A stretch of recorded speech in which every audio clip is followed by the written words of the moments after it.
Storage battery of a car has an EMF 12 volt. If the internal resistance of the battery is 0.6 ohm, what is the maximum current that can be drawn from the battery is? Maximum current बताना है कितना draw करेगी।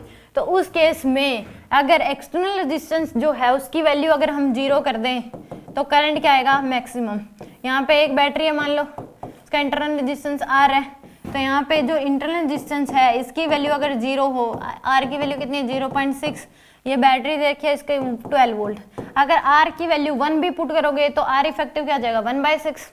मान लो इसकी value 1 है तो are effective जो आएगा वो कितने बराबर आ जाएगा आपके पास? 1 प्लस में 0.6 यानी कि 1.6।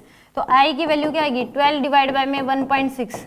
तो इतना करंट आएगा। तो आर की वैल्यू अगर हम जीरो करेंगे तो ही मैक्सिमम करंट क्या हो सकता है? फ्लो कर सकता है। तो आई की वैल्यू कितनी आ जाएगी फिर? 12 डिवाइड बाय में 0.6 यानी कि 120 डिवाइड बाय 6, 20 एम्पियर। इतना मैक्सिमम करंट फ्लो कर सकता है। अगर एक्सटर्नल रेजिस्टेंस उसकी वैल्यू क्या हो जाए? आर की जीरो हो जाए तो उस केस में ही मैक्सिमम करंट चलेगा। अगर एक्सटर्नल रेजिस्टेंस की वैल्यू कुछ हुई तो मैक्सिमम नहीं चलेगा। फिर मैक्सिमम पूछा तो तभी चल सकता है जब एक्सटर्नल रेजिस्टेंस क्या हो? जीरो।